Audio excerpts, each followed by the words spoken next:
Hello', আজি এফালে যাওঁ বলক, এটা নতুন বস্তু দেখাবলৈ। প্ৰত্যেকবাৰৰ দৰে এইবাৰো ৰাস আৰম্ভ হ'ল।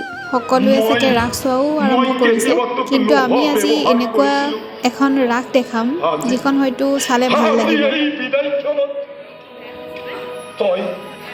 তই মোৰ মুখলৈ চাই পাহৰি যা।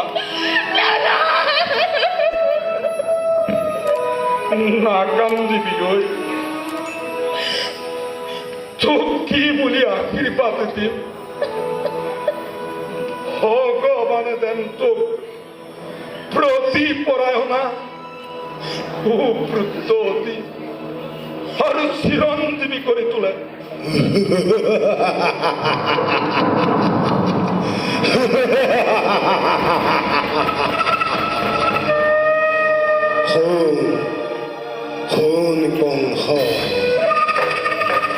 মৃত্যুটো অধিক সন্নিক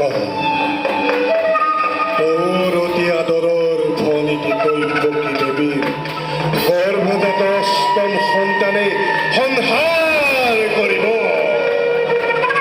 মৃত্যুৰ কাৰণে সাজু হ বংশ, মৃত্যুৰ কাৰণে সাজু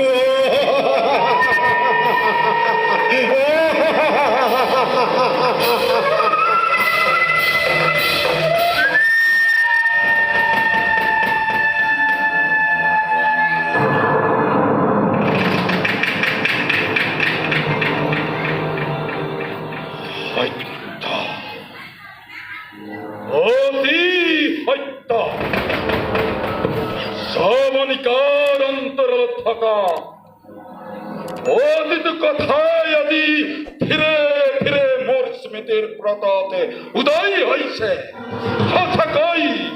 সঁচাকৈ মই আনন্দত আপ্লুত হৈ সকলোবিলাক পাহৰি পেলাইছো।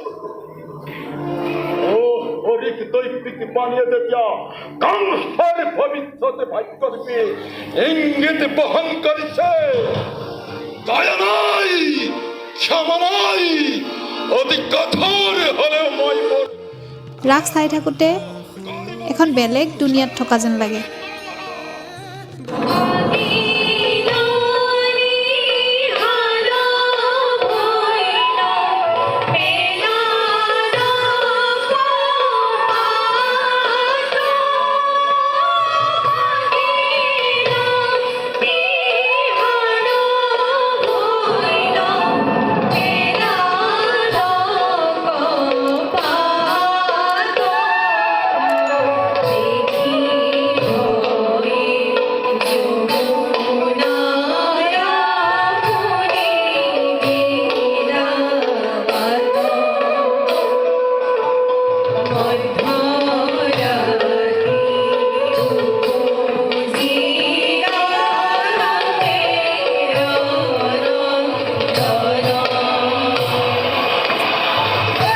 সন্মুখত এনে ফুটুকাৰে বাঢ়ি অহা যমুনা,